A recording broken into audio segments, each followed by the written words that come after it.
Well, at the root of everything is really jobs and education is sort of really at the root of personal self-worth, family stability, sense of community, and whether you have a vital community or a community that's in crisis. So education obviously is a cornerstone of all those questions that affect people's life and opportunity in our society.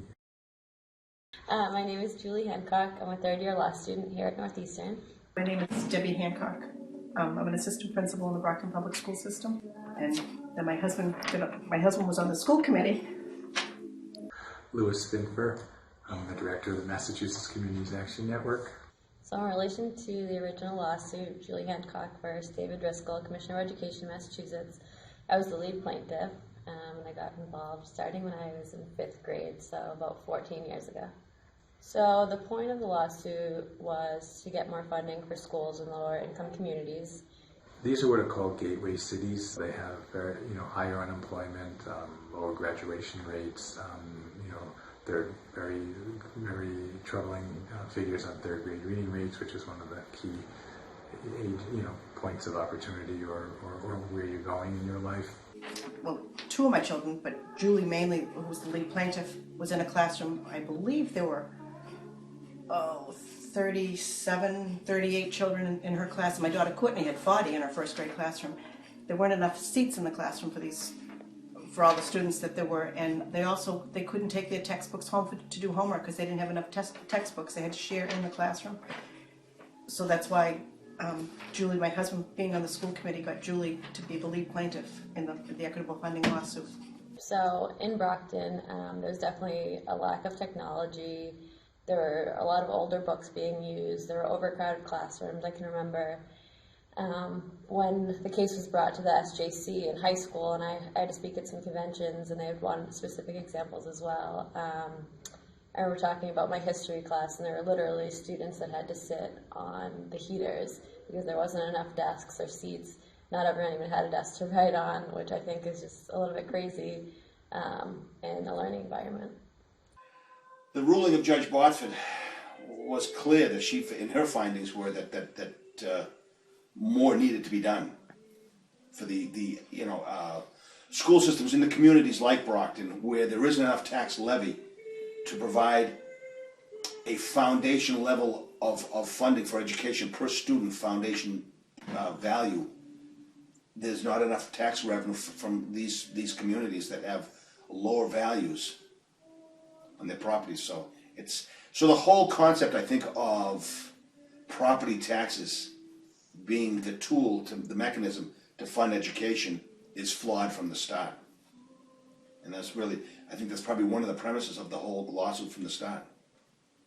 Because in a lower income community, a lot of the parents have to work longer hours, so they're not home as much to support their kids and to push them through school. And some of my friends couldn't afford to go to college, or they didn't have the credit to take out student loans. So I definitely, in a city such as Brockton, there are definitely a lot of students that don't have the opportunity to do that. And there are some real questions that we were concerned about educational disparities and in terms of the achievement gap and the effect on cities, and that we're conversant with impacts of life, studies of lifelong earnings and possibilities of use of social services and even criminal justice involvement that are based on educational outcomes. So all those questions, and also that the court suit that was brought originally had an impact on the passage of the Education Reform Act and the increased funding, but the increased funding has sort of slowed down or fell behind. When the courts finally ruled in October, what their findings were to continue to monitor what is happening with school funding.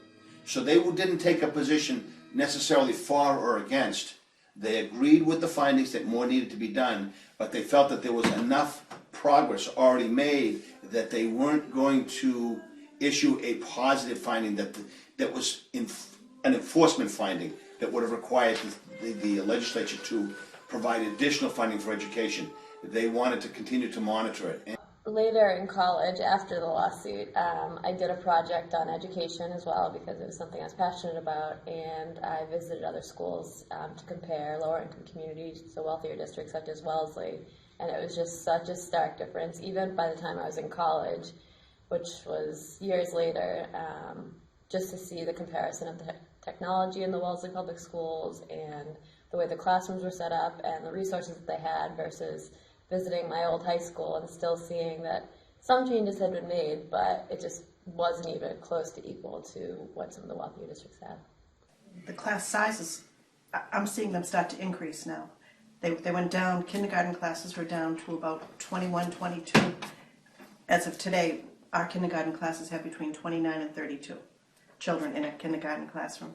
And we're seeing a different, the discipline problems with this, so many children, it's so hard for a teacher to focus that the kindergarten, they do have one paraprofessional in a kindergarten classroom, but that's two hands with 32 children, 5 years old. It's difficult, and they're not getting, the teachers can't do what they're expected to do. We used to have a program called K+, children that didn't quite meet the